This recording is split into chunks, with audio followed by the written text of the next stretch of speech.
آپ کوئی خبر بتا رہے ہیں, کسی دوسرے کی رائے دے رہے ہیں, اور کہاں سے پھر آپ تجزیہ اپنا ایڈ کر رہے ہیں. اگر آپ ان کالموں کو پڑھیں, ظاہر ہے پورا پاکستان پڑھتا ہے, ان کے کالم بہت مقبول ہیں, اور اس موضوع پر جو ان کے کالم آئے, ایک سے زیادہ آئے, غالباً 3 تھے, جی بالکل, اس میں آپ کو نظر نہیں آتا کہ کہاں پہ وہ بتا رہے ہیں کہ یہ بات ان کو بتائی گئی, یہ بات انہوں نے سنی, اور کہاں سے پھر آگے ان کا اپنا تجزیہ, اپنی رائے, اپنا انالیسس شروع ہو رہا ہے. درست. تو یہ دونوں اس میں گڈ مڈ ہوتے نظر آتے ہیں. مجھے معلوم نہیں ایسا انہوں نے کیوں کیا. اب ظاہر ہے ان پہ الزام تو یہ لگایا گیا ہے کہ وہ ذاتی تشہیر کے لیے ایسا کر رہے ہیں. میں تو نہیں سمجھتا ذاتی تشہیر کے لیے اتنا بڑا مشہور صحافی کتنی تشہیر اور چاہے گا. میرے خیال میں ان سے پیشہ ورانہ ایک لغزش ہوئی ہے, اور وہ ایک ایسی جگہ پہ گئے ہیں جہاں انہیں نہیں جانا چاہیے تھا. ایسے موضوع پر کرتے ہوئے جو وہ لکھ رہے تھے اس کی دوبارہ تصدیق کرنی چاہیے تھی, انہیں دوبارہ پوچھنا چاہیے تھا, شاید انہیں جذبات میں نہیں آنا چاہیے تھا. پھر اس کا سیاسی پہلو بھی ہے کہ اس کی وجہ سے جس طرح کا ریئیکشن آیا, جس طریقے سے اس کو استعمال کیا گیا, آپ نے دیکھا کہ کس طریقے سے پھر پی ٹی آئی کے جو ٹائیگر ہیں انہوں نے کیسے اٹھا لیا, اور کیسے ان کو معلوم ہی نہیں ہے. ایک بڑا مسئلہ یہ ہے کہ کہاں سے حدود اسٹیبلشمنٹ کی ختم ہوتی ہیں اور مسلح افواج کی شروع ہوتی ہیں. تو جب وہ اٹیک پر آتے ہیں تو حدود و قیود سے آزاد ہو جاتے ہیں. تو اس سے بہت سے میرے خیال میں مسائل بھی پیدا ہوئے, بہت سے ایشوز پیدا ہوئے جو وقتی طور پر تو اسٹیبلشمنٹ کے لیے ہوئے, لیکن میرے خیال آگے چل کر وہ پی ٹی آئی کے لیے زیادہ بن جائیں گے, کیونکہ پی ٹی آئی نے جو ایک پوری مہم چلا دی اس کا پی ٹی آئی پر ہی اثر پڑے گا. اور ایک طرح سے اگر کوئی دروازہ کھلا تھا تو وہ اس کیمپین کے بعد وہ دروازہ ہمیں بند ہوتا نظر آ رہا ہے, اور ہمیں یہی نظر آ رہا ہے کہ اب ان کے لیے سختی جو ہے وہ مزید بڑھے گی. ٹھیک ہو گیا. رضا رومی صاحب, اوپر جو زیغم صاحب نے بات کی خبر اور تجزیے کی اگر لکیر مٹا دی جائے تو صحافت پھر کس رنگ میں سامنے آئے گی؟ کیونکہ پھر سینئر سے جونیئر تک, پھر ہم یوٹیوب صحافت کی طرف جائیں یا ڈیجیٹل میڈیا پہ, تو کیا لرننگ کیا ہوگی آج کے نوجوان صحافی؟ ایک تو اسے کامنٹ کیجیے گا. دوسرا جو D G I S P R کا ایک کامنٹ ہے جو ہمارے سوال کا حصہ ہے, یہ ذاتی مفاد اور تشہیر کی خواہش ہمارے صحافیوں میں آپ کو لگتا ہے اس کی بنیاد کب سے پڑنا شروع, اور کیا یہ بڑھ رہی ہے اگر ان جنرلائز ٹرم بھی بات کی جائے اس کی؟ عائشہ, پہلی تو یہ بات ہے کہ جیسے ابھی کہا گیا, سہیل وڑائچ صاحب کوئی نووارد تو نہیں ہے اس شعبے میں, بہت کونا مشق صحافی ہیں, ایڈیٹر ہیں, اور ایک پاکستان کا سب سے بڑا پرائیویٹ میڈیا ادارہ ہے, اس سے وابستہ ہیں, اور گھر گھر لوگ جانتے ہیں ان کو. تو انہوں نے یہ کیا, اور جیسے اوور سائٹ ہو جاتی ہے, کیونکہ اگر ان کی ملاقات ایک گروپ کے ساتھ ہوئی جو کہ آج تصاویر بھی دکھائی دی جا رہی ہیں کہ ان کی فوٹوگراف بھی جو انہوں نے شیئر کی تھی آرمی چیف کے ساتھ, وہ ایک گروپ کی فوٹو تھی اور اس کا بار بار تذکرہ ہو رہا تھا, تو ان کو غالباً احتیاط سے کام لینا چاہیے تھا. لیکن اصل مسئلہ جو ہے وہ اس کی نشاندہی کی ہے زیغم خان صاحب نے, اور وہ یہ ہے کہ ان کے اس آرٹیکل کے بعد جس طرح کا ریئیکشن اور جس طرح کی ہلڑ بازی سوشل میڈیا پر ہمیں دکھائی دی. مین اسٹریم میڈیا پہ بھی تو ہوئی ڈسکشن, لیکن جو گالی گلوچ کا سلسلہ سٹارٹ ہو جاتا ہے اور کردار کشی کی پوری مہم سٹارٹ ہو جاتی ہے, وہ پھر اپنا ایک رنگ اپنا لیتی ہے. اسی وجہ سے یہ کالم تو کافی دیر پہلے آیا تھا, 2 ان کے کالمز آئے تھے, ایک میں یک کے بعد دیگرے, تو پہلے بھی ریئیکشن آ سکتا تھا, اسی وقت ریسپانس 24 گھنٹے کے اندر آ جاتا. پھر اس کے علاوہ وزارت اطلاعات بھی موجود تھی, ہے پاکستان میں, اور وہ بڑے انہوں نے اپنے آپ کو تمغے بھی بہت دیے ہیں اپنے اور اپنے ہر شخص کو. تو وہ لوگ کہاں پہ تھے اس وقت؟ ان کو چاہیے تھا کہ اسی وقت اتنی اہم ایشو کے اوپر یہ ایک دعویٰ سامنے آیا ہے کالم میں, تو ان کو اسی وقت تحقیق کر کے دودھ کا دودھ اور پانی کا پانی کر دینا چاہیے تھا. ڈی جی آئی میں بھی رضا رومی صاحب, وہ انتظار کیا جا رہا ہو, وہاں تک خفگی پہنچائی بھی گئی, اور یہ انتظار کیا جا رہا ہو کہ وہ ادارہ یا وہاں پر اس ذمہ داری کو لے لیا جائے گا اور خود اس بات سے پیچھے ہٹا جائے گا کہ کسی طریقے سے جو لکھا گیا ہے وہ ایز سچ ایونٹ کے طور پر نہیں ہوا, وہ انٹرویو ہوا, وہ نہیں بات ہوئی یا اس کو نہیں سنا گیا, تو پھر خود سے یہ جواب سامنے دیا گیا جب سوال کیا گیا. تو جی درست آپ کہہ رہی ہیں, ادارے کی بھی کوتاہی, وڑائچ صاحب سے زیادہ ادارے کی بھی ایک اوور سائٹ ہے, اس پہ تو کوئی شک نہیں. اگر کوئی 1-on-1 انٹرویو نہیں ہوا جیسے کہ کہا گیا ہے, تو پھر اس کو ایک انٹرویو کا یا ایک شخصی ملاقات کا رنگ دینا بھی نامناسب ہے. مگر عائشہ یہاں پر ایک اور جو آپ نے پہلے سوال کیا کہ تشہیر، ذاتی تشہیر اور مفاد، دیکھیے صحافیوں کا کام یہ ہوتا ہے کہ خبر نکالنا، اس کو بریک کرنا، اس کو شیئر کرنا، اور اس دور میں جو پرانی لیگیسی میڈیا ہے وہ بھی ہے، نیو میڈیا بھی ہے، اور اس میں کوئی ایسی قباحت نہیں ہے۔ اگر ملک کے ایک اہم ادارے اور ایک اہم شخصیت کے حوالے سے کوئی انفارمیشن ملتی ہے تو پھر اس کو شیئر کرنا جو ہے وہ صحافی سمجھتے ہیں کہ جی فوری طور پہ کرنا چاہیے، لیکن اس کو جس پیرائے میں اور رنگ میں پیش کیا جانا چاہیے تھا اس طرح سے نہیں کیا گیا، اور اس کا ایک فرق تاثر بنا کہ جیسے کوئی ذاتی ملاقات ہوئی ہے، اس میں یہ معافی وغیرہ کا بھی ذکر ہوا، اور اس میں بہت سی چیزیں تشریحات تھیں وڈائچ صاحب کی۔ وہ پڑھنے والے کو یوں لگا کہ شاید وہ فیلڈ مارشل کی طرف سے کہا جا رہا ہے، لیکن یہ ان کی اپنی تشریح تھی جو وہاں پہ برسلز میں تقریر انہوں نے کی۔ اور میں بھی جیسے میں نے آپ کو ذکر کیا تھا، میں نے بھی ایک دو لوگوں سے بات کی جو اس ایونٹ میں موجود تھے اور ان کی انڈرسٹینڈنگ فرق تھی۔ مثلا معافی کا انہوں نے کوئی ایسا بات نہیں کی کہ جی وہ معافی ان سے کوئی مانگی جائے اور واٹ ایور، وہ ایک جنرک ٹرمز میں کہا گیا، جنرل ٹرمز میں، کہ جن لوگوں نے کوئی جرائم کیے ہیں اور قوم کے ساتھ برا کیا تو پھر وہ قوم سے معافی مانگے، کوئی شخص ذاتی معافی کا ذکر نہیں تھا۔ تو یہ اس میں کوئی آر نہیں ہوتی، بس احتیاط لازم ہے، اور آج یہ موقع ہی نہ آتا اگر تھوڑی سی احتیاط برتی جاتی۔ درست ہو گیا، وہی بات جو زیغم صاحب نے کی کہ پیشہ ورانہ لغزش ہوئی ہے۔ حماد صاحب میں آپ کی جانب ابھی جب رضا صاحب بات کرتے میرے ذہن میں آ رہا تھا گزشتہ کچھ سالوں سے ہم یہ دیکھ رہے ہیں کہ خبر پیچھے رہ جاتی ہے اور خود صحافی خبر بننے لگ جاتے ہیں۔ دنیا بھر میں صحافی پیغام رسانی کا کام تو کرتے ہیں، مگر یہاں کچھ سالوں سے نظر آتا ہے کہ اپنی ذاتی خواہشات، آرزوئیں یا پھر کسی کی خواہش کو بھی بہت بڑا پیغام یا وہ بنا کے پیش کیا جاتا ہے۔ مرض کتنا پرانا ہے یہ؟ آپ نے جس طرف اشارہ کیا ہے وہ تو ہم دیکھ رہے ہیں کہ اس میں ایک بگاڑ آیا ہے جو پچھلے چند سالوں میں آیا ہے، جو ڈیجیٹل میڈیا کی بھی اس میں ایک کردار ہے۔ تو ہم دیکھتے ہیں کہ جو ہم نے کہا نا کھمبیوں کی طرح صحافی نکل آئے، وہ یوٹیوبرز نکل آئے، اور پھر وہ کی بورڈ واریئرز نکل آئے، اور ان سب نے ایک خاص طرح کی صحافت کو فروغ دیا جسے ہم صحافت کہتے ہوئے بھی شرماتے ہیں۔ لیکن یہ معاملہ ذرا سا مختلف ہے، کیونکہ سہیل جیسے سب ہمارے دوست کہہ رہے ہیں سہیل وڈائچ کوئی آپ کی پیداوار تو نہیں ہے، تو 40 سال سے صحافت کر رہے ہیں اور ذمہ دار صحافی کے طور پہ جانے جاتے ہیں، ایک معتبر صحافی کے طور پہ جانے جاتے ہیں، جبکہ دوسری طرف D G I S P R انتہائی ذمہ داری کا عہدہ ہے، اور ہم توقع نہیں رکھتے کہ کوئی بھی غلط بیانی کسی طرف سے ہو سکتی ہے، اور نہ ہی ہم اس فتویٰ دینے کی پوزیشن میں ہیں کہ ہم کہیں جی یوں۔ آپ دیکھیے محسن نقوی صاحب نے ملاقاتیں کروانے کی بڑی کوشش بھی کی ہے، انہوں نے لکھا بھی اپنے کالم میں، اسی بات پہ تو میں کہہ رہی ہوں، لیکن وہ مسلسل اس سے اجتناب کرتے رہے۔ اب وہاں پر جب وہ اکٹھے ہو گئے، انہوں نے کہا جی انٹرویو ہوا ہی نہیں، تو سہیل وڈائچ نے بھی دعویٰ یہ نہیں کیا، وہ سارے کالم میں وہ کہتے ہیں میری ملاقات ہوئی۔ تو اب وہ نشست ہو کیا رہی تھی؟ وہ سردار ظہور صاحب میں وہ ایک سیاست میں بھی حصہ لیتے ہیں، فرانس میں ہیں، وہاں برسلز میں انہوں نے ایونٹ رکھا ہوا تھا، وہاں وہ لوگ سارے اکٹھے تھے۔ اب وہاں پر ایک نشست، ایک انہوں نے تقریر فرمائی، اس کے بعد وہ ہیڈ ٹیپ جہاں پر بیٹھے ہوئے تھے وہاں پر اب 18 کے قریب 18-20 لوگ تھے، اس میں سہیل وڈائچ جو تھے وہ بھی ان کے قریب بیٹھے ہوئے تھے، اور وہ آپس میں کچھ سرگوشیاں بھی کر رہے تھے، لیکن اس کو انٹرویو ملاقات یہ تو نہیں کہا جا سکتا۔ اس سے ہٹ کر ان کی کوئی ملاقات ہوئی یا نہیں ہوئی یہ ہمارے علم میں نہیں ہے۔ میں نے ان سے ویسے پوچھا بھی ہے آج، انہوں نے کہا کہ میں مختصر ان کا جواب آیا کہ میں یہ ریکارڈ پر بات لاؤں گا جو بھی بات ہوگی۔ لیکن بہرحال اب دیکھیے ان کی کالم کی جو ساری تمہید ہے اور جو سارا آخر تک چل رہا ہے وہ تو لگ یوں رہا ہے کہ وہ مسلسل ملاقات کے خواہش مند تھے اور آخر کار وہ گھڑی وصل کی آ پہنچی، اس طرح کا وہ تاثر ہے۔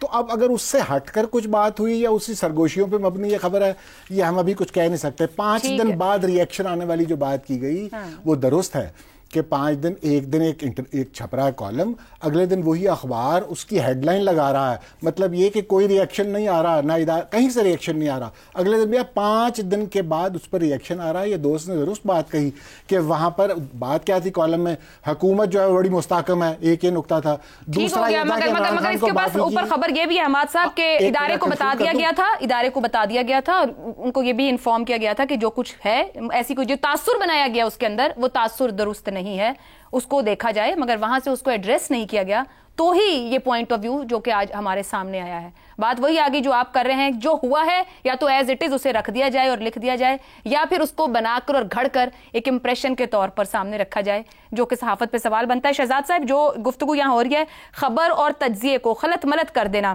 کیا نتیجہ رہتا ہے؟ ابلاغ کا ذریعہ رہتا ہے یا پروپیگنڈے کا؟ دیکھیے, سہیل وڑائی صاحب تو کی بورڈ واریر نہیں ہے نا, بالکل, ان پہ تو یہ الزام نہیں دھرا جا سکتا.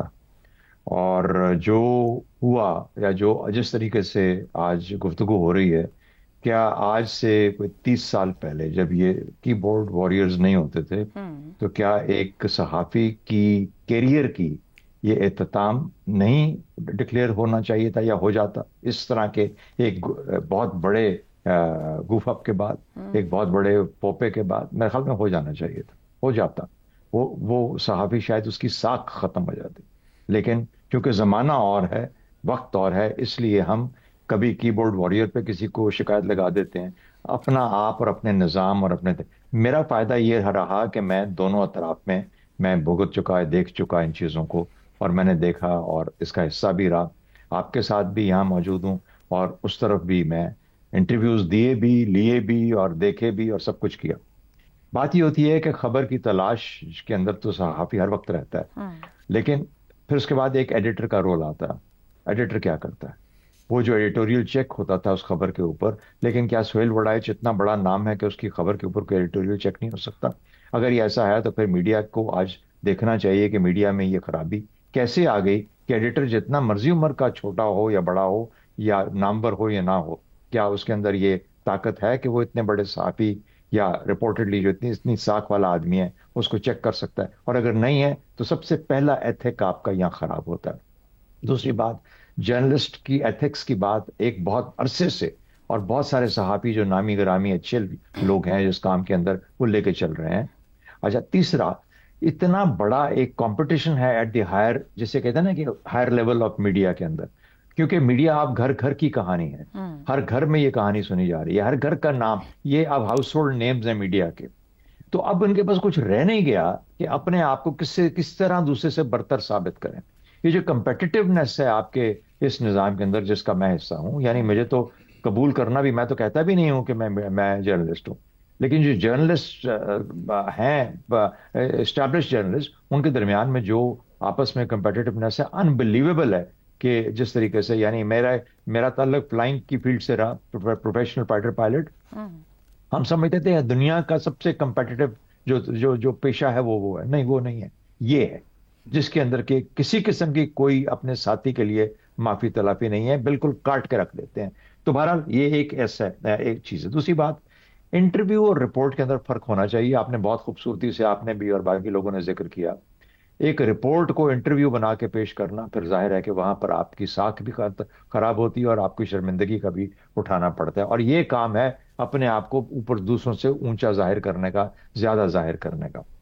تیسری بات, میں نے دیکھا ہے کہ کس طریقے سے صحافی جب کیسے اس طرح کے ایونٹس ہوتے ہیں, 23 مارچ کا ایونٹ ہے, 14 اگست کا ہے, باقی ایونٹس ہوتے ہیں, وہاں پر کس طریقے سے یہ جو لوگ جن کے ریکلوز جو کہ بہت کم میڈیا سے ریلیٹ کرتے ہیں, خاص طور پہ سروسز چیفز, ان کے پاس کس طریقے سے وہ زور آتا ہے اور آ کے ان کے ارد گرد گھومنا شروع ہو جاتے ہیں, بلکہ ان سے رابطہ کرنے کی کوشش کرتے ہیں. اور ایسے سوالات ہوتے ہیں, ظاہر ہے ان کا کام ہے, ان کی کوشش ہونی چاہیے, لیکن جواب دینے والے کو بھی خیال کرنا ہوتا ہے کہ میری کوئی منہ سے ایسی بات نہ نکل جائے جو کہ غلط استعمال ہو سکتی ہے. ہمارا ماحول اور ہمارا جو معروض ہے وہ ایسا ہے کہ اس میں ہمیں بہت پھونک کے قدم رکھنا پڑتا ہے ہر طرف سے. اور ہم کبھی بھی کسی ایسی چیز کو, خبر کو تلاش کرنے کے بعد اس کو تشہیر کرنا, تو یہ سب کی سب, یعنی یہ تو وہ ایک ایتھیکل نظام تھا, ایک ایڈیٹوریل نظام تھا جس کو چیک کرنا چاہیے تھا. بہرحال جو ہو گیا سو ہو گیا, بات کلیریفائی ہو گئی, آج کلیئرٹی کے ساتھ آ گئی. کئی دفعہ میڈیا کو استعمال, بلکہ میں تو سمجھتا ہوں بہت استعمال کیا جاتا ہے, اور وہ استعمال اس طریقے سے کیا جاتا ہے کہ اگر آپ کو کوئی خاص آپ کی, ورنہ پروفیشنل کانٹیکس میں تو کبھی استعمال نہیں ہوتا سوائے جنگی ماحول کے اندر یا انٹرویوز کے اندر. تو میرا خیال ہے کہ ان چیزوں کا خیال دونوں طرف میں رکھنا چاہیے. سہیل وڑائی صاحب سے بدقسمتی ہے ان کی, آج کے دور میں جی رہے ہیں جہاں پر نہ سوشل کیا کہتے ہیں کی بورڈ واریئرز ان کو چھوڑ رہے ہیں سوشل میڈیا پہ, اور ادھر سے بھی حملہ ہے اور ادھر سے بھی حملہ ہے جہاں پر جن کی وہ رپورٹیں بنانا چاہتے ہیں. کوشش کریں کہ اپنے آپ کو نیوٹرل رکھیں, اور رپورٹر کا کام ہی نیوٹرل ہونا ہے. جہاں پر رپورٹر بھی پولیٹیسائزڈ ہو جائیں اور اطراف چن لیں, پھر اس قسم کے مسائل آتے ہیں. ایک بریک لیتے ہیں, بریک سے واپس آئیں گے تو بات کریں گے پاکستان تحریک انصاف کو عدالت سے انصاف کی امید اور خوشی, اس بریک کے بعد. پروگرام میں ایک بار پھر خوش آمدید. سیاست اور عدالتی نظام ہمیشہ سے ہی ایک دوسرے کے ساتھ جڑے تنازعات میں گھرے رہے ہیں. آج سپریم کورٹ کی جانب سے بانی P T I Imran Khan کو 9 مئی کے 8 مقدمات میں ضمانت دینے کے فیصلے نے ایک نئی بحث کو جنم دیا ہے. تحریک انصاف نے اس فیصلے پر خوشی کا اظہار کرتے ہوئے اسے اپنے بیانیے کی فتح قرار دیا, مگر سوال یہ ہے کہ کیا عدلیہ پر اعتماد کا یہ اظہار اصولی ہے یا محض وقتی فائدے پر مبنی؟ پی ٹی آئی کے وکلا رہنما سلمان اکرم راجہ اور بیرسٹر گوہر ماضی میں بارہا یہ کہتے رہے ہیں کہ 26ویں آئینی ترمیم نے عدالتی نظام کو مفلوج کر دیا ہے, انصاف کی امید ختم ہو چکی ہے. لیکن آج یہی رہنما سپریم کورٹ کے فیصلے کو انصاف کی رمق اور ہوا کا جھونکا قرار دے رہے ہیں. یہی تضاد ہمارے سیاسی کلچر کی بڑی کمزوری ہے. جب فیصلہ حق میں آئے تو عدلیہ کو آزاد اور شفاف کہا جاتا ہے, مگر جب فیصلہ مخالف ہو تو اسی نظام پر عدم اعتماد کیا جاتا ہے.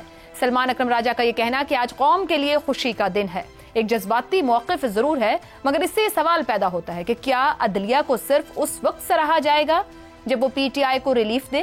اصل ضرورت اس بات کی ہے کہ عدالتی فیصلوں کو وقتی سیاسی بیانیے کے بجائے ادارہ جاتی اعتماد کی بنیاد پر پرکھا جائے. اگر سیاسی جماعتیں اپنی سہولت کے مطابق عدلیہ پر اعتماد اور بد اعتمادی ظاہر کرتی رہیں تو اس سے نظام انصاف کی ساکھ کمزور ہوگی. انصاف صرف ریلیف کا نام نہیں بلکہ ایک اصولی عمل ہے جس پر مستقل مزاجی کے ساتھ کھڑا ہونا ہی جمہوری معاشرے کی بنیاد ہے. اسی پر پینل سے سوال رکھیں گے. عدالتوں سے انصاف کی امید نہیں, کل تک سلمان اکرم راجہ کا موقف. عدالتوں میں انصاف کی رمق ابھی باقی, آج کا موقف. عدالتی نظام کو پی ٹی آئی کے لیے ریلیف اور سزاؤں سے پرکھنا موقف کتنا جائز ہے؟ شہزاد چودھری صاحب. اچھا, ادارے کیا کرتے ہیں, کوئی بھی ادارہ ہو, انصاف کا خاص طور پہ ہمارے ہاں, کیونکہ کیا یہ معروض کو سرو کرتے ہیں, یعنی جو حالات ہیں جو اس وقت ہے اس کو کوئی ویلیڈیٹی دیتے ہیں.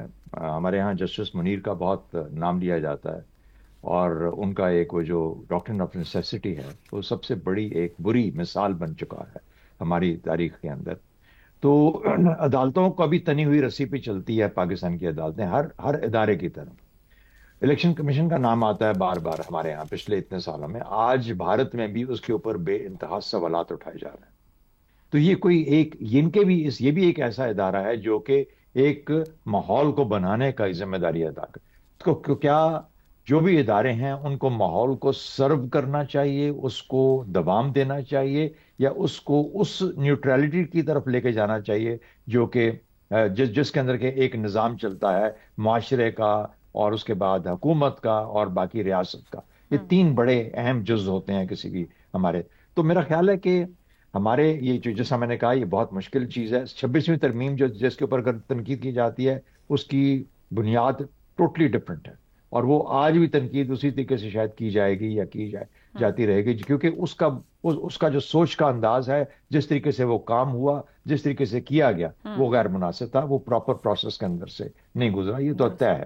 اچھا, بہرحال بات یہ ہے کہ آج آپ نے 4 یا 5 بڑے کیسز کے اندر ایک شخص کو آج آپ نے ریلیف دے دیا جس کے اوپر آپ نعرے لگا رہے ہیں. یہ بھی ایک غلط چیز ہے. آپ کا وہ بندہ آج بھی اس بیل کے باوجود جیل سے باہر نہیں نکل سکتا, کیونکہ اس کو ایک اور رستے سے 2 اور کیسز کے اندر اپیل پروسیس میں ڈال دیا گیا ہے. اور اپیل پروسیس پاکستان کے ہاں انصاف کے نظام کی طرح ایک ایسا نظام ہے جو جب تک چلتا رہے گا. تو اس لیے میرا خیال ہے کہ ایک دم سے اتنی جلدی تبدیلی اپنے موقف میں لانا, ہاں ان کا یہ مقصد ضرور ہے.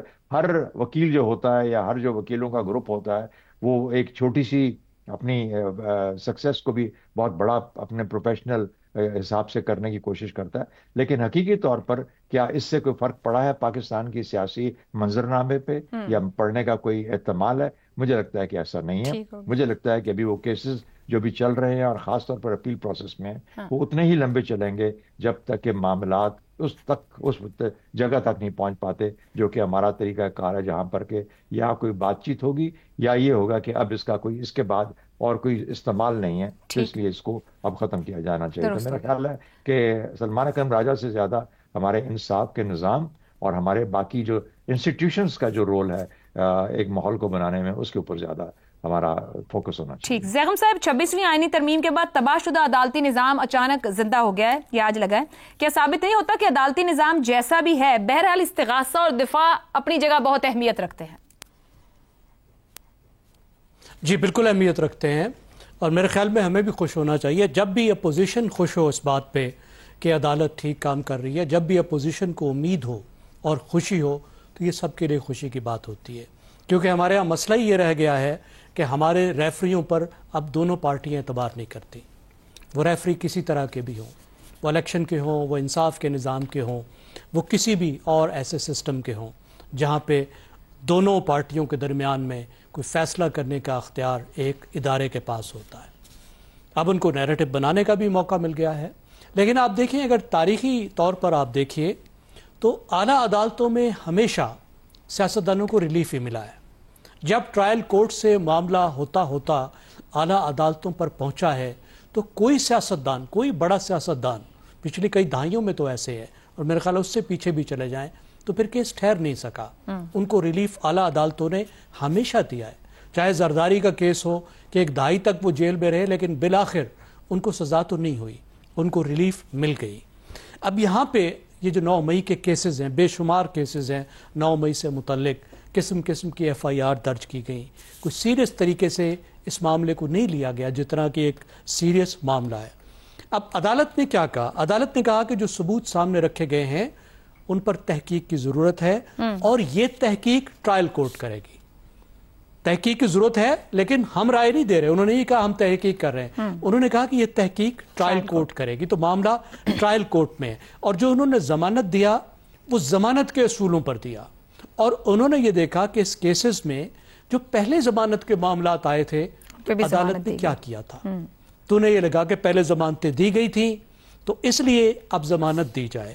تو یہ معاملہ ضمانت تک ہے, جو کیس کے میرٹ ہیں اس کے اوپر ضمانت یہاں پہ نہیں ملی. ابھی تک ہم دیکھ رہے ہیں کہ ٹرائل کورٹس میں جو بڑے لیڈر ہیں ان میں صرف شاہ محمود قریشی کو ہی بری کیا گیا ہے, باقی تمام رہنماؤں کو ٹرائل کورٹ نے سخت سزا دی ہے. صحیح. اور یہاں پہ ضمانت کے باوجود بھی جو القادر ٹرسٹ کا کیس ہے اس میں تو 14 سال کی سزا ابھی تک برقرار ہے. اپیل کا وہ انتظار کر رہے ہیں, اور جب تک ہائی کورٹ میں ان کی اپیل نہیں سنی جاتی ان کے رہا ہونے کا تو کوئی امکان نظر نہیں آتا. درست ہو گیا جی. ایک بریک لیتے ہیں, بریک سے رضا رومی اور حماد غزنوی کی رائے آپ کے سامنے رکھیں گے. پروگرام کے آخری حصے میں ایک بار پھر خوش آمدید. رضا رومی صاحب, فیصلے خلاف ہوں تو عدالتی نظام کے خلاف بات کی جاتی ہے, حق میں ہوں تو عدلیہ زندہ ہے کہا جاتا ہے, اور ابھی جیسے اوپر زیغم صاحب بات کریں دوہرا معیار صرف PTI کا نہیں تقریباً سبھی سیاسی جماعتیں ایسا بیہیو کرتی ہیں. کیسے اس کو ٹرانسلیٹ کریں گے؟ اپنے اداروں کو خود رسپیکٹ نہیں کی جاتی ہے. جی یہ تو عائشہ ایک بڑا دیرینہ مسئلہ ہے, اور پاکستان کی کوئی ایسی سیاسی پارٹی نہیں ہے جو کہ عدالتوں پر اور عدلیہ پر ہر دور میں یہی الزام نہ لگایا انہوں نے. پاکستان پیپلز پارٹی کا لانگ سٹینڈنگ مسئلہ رہا اعلیٰ عدالتوں کے ساتھ. پھر آپ نے دیکھا مسلم لیگ نون جو ہے اس نے بھی پچھلے جو آؤٹ گوئنگ چیف جسٹسز ہیں 3-4 ان کے اوپر کیا کیا نہیں کہا, اور ان کے جو ماتحت عدلیہ ہے وہاں پہ تو وہ ویڈیو شیڈیوز بھی نکال کر لے آئے. اور یہی عالم پاکستان تحریک انصاف کا بھی لگ رہا ہے کہ جب وہ فیصلہ ان کے تھوڑا سا حق میں آتا ہے تو وہ بھول جاتے ہیں 26ویں ترمیم اور غلام عدلیہ اور یہ وہ اکثر اس طرح کی سیاسی بیان بازی کرتے ہیں. تو یہ ایک انفارچونیٹ ریالٹی ہے, لیکن میں سمجھتا ہوں اس میں عدلیہ کو خود بھی بہت احتیاط سے کام لینا چاہیے, کیونکہ بسا اوقات اس طرح ہوتا ہے کہ عدلیہ یا ہائی کورٹس کے یا سپریم کورٹ کے یا دیگر عدالتوں کے فیصلے ایسے آ جاتے ہیں جو کہ بظاہر انصاف کے جو معیار ہوتے ہیں ان پہ پورا نہیں اترتے. تو اس لیے میں سمجھتا ہوں سیاست دانوں سے اور پولیٹیکل پارٹیز سے زیادہ ذمہ داری یہ عدلیہ پہ آتی ہے کہ اگر انہوں نے اپنی ساکھ اس طرح سے بچائی ہوتی اور بنائی ہوتی تو پھر آج کوئی انگلی اٹھانے کا وہ سوال نہ اٹھتا. اب رہی بات یہ آج کے فیصلے کی, تو دیکھیے کوئی اس میں بریت تو ہوئی نہیں ہے, بلکہ اس میں تو ایک پرنسپل آف کنسسٹنسی جو ہے اس کو اپلائی کیا گیا کہ چونکہ باقی 3-4 لوگوں کو پاکستان تحریک انصاف کو انہی مبینہ جرائم کی بنیاد کے اوپر کی تحقیقات کی پینڈنگ ہونے کے اوپر بیل دے دی گئی ہے, اس لیے عمران خان بھی اس کے مستحق ہیں. یہ تو ایک فیئر اور لاجیکل بات ہے, اور کوئی بھی عدالت ہوتی تو وہ ایسا ہی کرتی, لیکن چونکہ بیانیہ بنانے کا چکر ہوتا ہے تو اس کو اس طرح سے پیش کیا جا رہا ہے کہ ان کا تو وہ بالکل بے قصور ہیں اور عدالتوں نے ان کو فری کر دیا ہے. تو ایسی بات نہیں ہے. میرے خیال سے یہ اہم چیز ہے, ایسا نقطہ ہے کہ یہ ضرور اس کو دہرانا چاہیے. ٹھیک ہو گیا. جی بس آخری بات یہی ہے کہ میں سمجھتا ہوں کہ اس میں اعلیٰ عدلیہ کا زیادہ رول ہے اپنی ساکھ کو قائم رکھنے کا. Very valid point. حماد صاحب, کل تک عدالتی ڈھانچہ تباہ, آج عدالت میں انصاف کی رمق باقی. کیا پی ٹی آئی کا معیار یہی ہے کہ اگر ریلیف ہے تو انصاف ہے؟ پی ٹی آئی کا صرف یہ معیار نہیں ہے, باقی سب سیاسی جماعتوں کا بھی یہی معاملہ رہا ہے, ہم نے دیکھا ہے. مسلم لیگ نون کا بھی یہی معاملہ تھا, پیپلز پارٹی کا بھی یہی معاملہ تھا, اور کچھ ایسا غلط بھی نہیں تھا. اب دیکھیے مثلا سلمان اکرم رائے صاحب نے کل کچھ کہہ رہے تھے, آج ذرا سا ان کو آج وہ کہہ رہے ہیں کہ ٹھنڈی ہوا کا جھونکا آیا ہے اور بڑی قوم خوش ہے. تو بالکل ان کی ٹھیک بات ہے, ہم بھی خوش ہیں کہ ان کو جو اگر وزیر اطلاعات عطا تارڑ یاد کروا گیا کہ ایسے ہی خوش ہو رہے ہو, وہ ان کی خوشی پہ خوش نہیں ہوئے. ان کی خوشی انہوں نے آگے یاد کرایا کہ صرف ضمانت ہے, ان کو 14 سال سزا ہوئی ہوئی ہے 190 ملین پاؤنڈ کیس میں, جو بہرحال اپنی ایک حقیقتیں تو ہیں. لیکن ساتھ سلمان اکرم رائے صاحب نے کہا بیانیہ ہمارا جیت گیا, بیانیہ جیت گیا, 9 مئی میں ہم شامل نہیں تھے. اس کا کوئی تعلق نہیں, ایک سیاسی بات انہوں نے کی. اب مسئلہ یہ ہے کہ ہر سیاسی فیصلہ جو ہے وہ متنازع ہوتا ہے, جیسے کہ سب دوست کہہ رہے ہیں کہ آپ گننا شروع کریں, یہ ڈاکٹرن آف نیسیسٹی جس کا ہم نے ذکر کر رہے تھے, شہزاد صاحب نے کیا, اوپر سے لے کے نیچے تک آتے جائیے درجنوں فیصلے ہیں. جس میں سیاست کا بڑا سوال درپیش تھا وہ فیصلہ متنازع ہوا. یعنی آدھا ملک سمجھ لیجئے وہ تو فیصلہ آنے سے پہلے ہی ادھر آئے یا ادھر وہ خلاف ہوتا ہے اس کے.